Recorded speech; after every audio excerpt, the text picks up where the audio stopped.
Hello and welcome again. My name is Mamoru Honoka, also known as Kayoni Knight.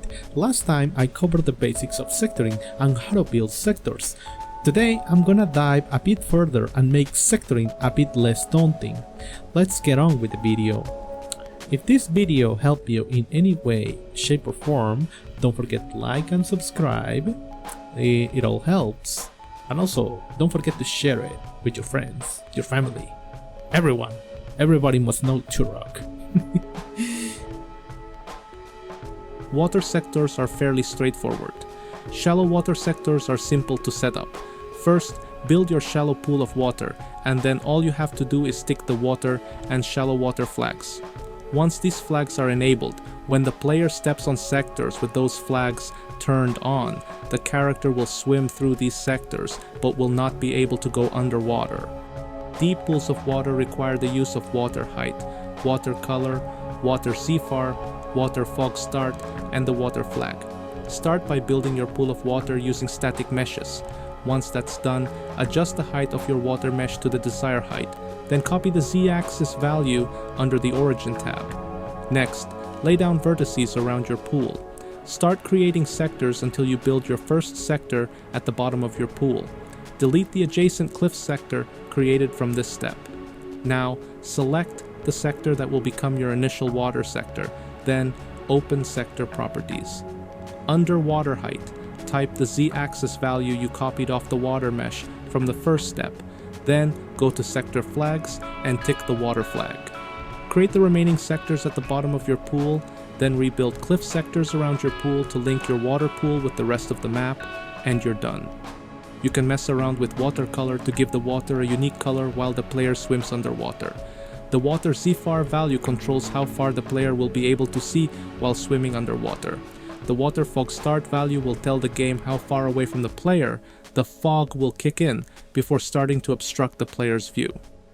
Sky height will spawn the sky texture at a certain height in the game world, depending on what value you type here. This setting will need a bit of experimentation on your end to get it right. You will also need to tick the draw sky flag to actually spawn the sky on your map when the player steps on a sector with this flag enabled. The sky texture is set up under world properties. The option you're looking for is sky material. Draw sun will spawn the sun. The sun's location is set up under world properties and can easily be set up using the generate sunlight direction from camera button. Collide ceiling will allow you to set up ceiling sectors, which will prevent the player from clipping through the environment if a jump is higher than the player model's height. To set this up, select all sectors you want to give ceilings to, then open properties and tick the collide ceiling flag. Your next step is to move the camera the height you want the ceiling to be generated, then while holding down the shift key, press space. Your ceiling will be automatically generated for all sectors you selected at the desired height.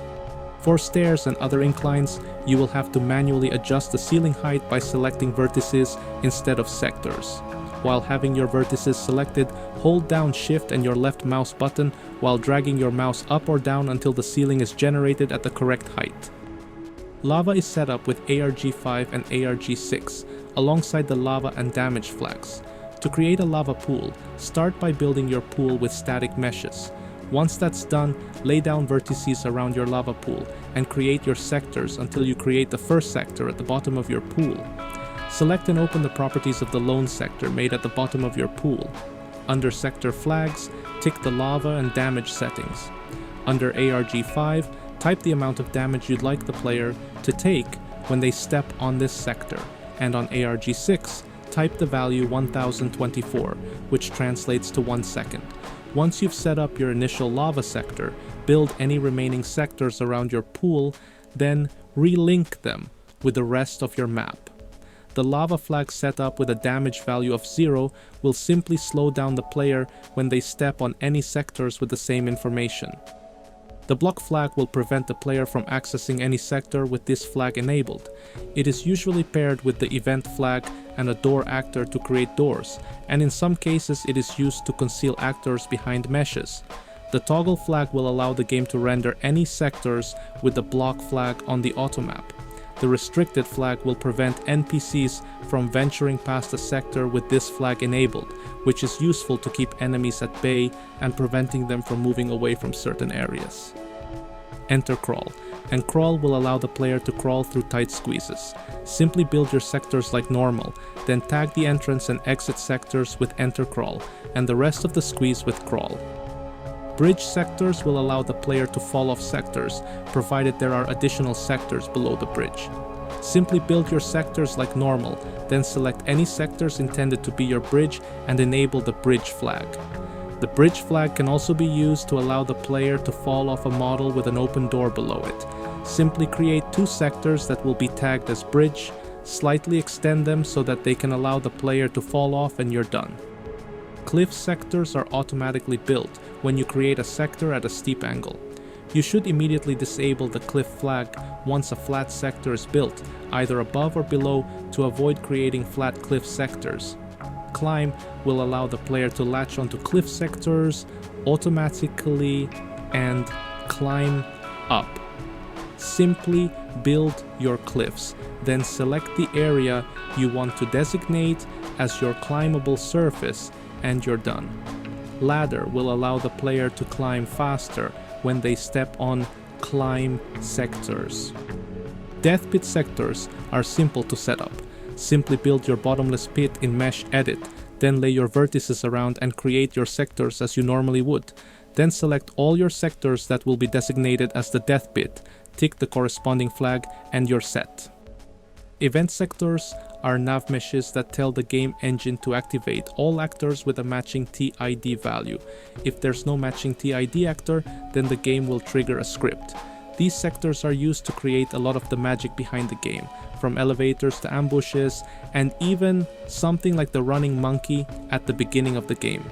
To set up a simple event trigger, all you need to do is tick the event flag and then under RG4 type a value.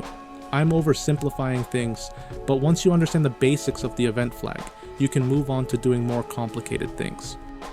The hidden flag will prevent any sector with this flag enabled from displaying in the automap. Useful to hide secret passages or just to troll with people.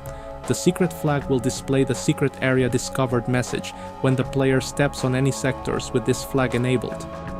Slope test will dynamically set or clear cliff flags based on how steep the sector is, mainly used for sides of movers like pillars. Simply build your moving pillars like usual, sector their faces, then select all sectors around it and tick the slope test flag. This should cover all you need to know regarding sector building and setup. Thank you for watching. If you found this video useful, don't forget to like and subscribe. Next time, I'll cover the basics of actor editing. Until then, take care and see you around.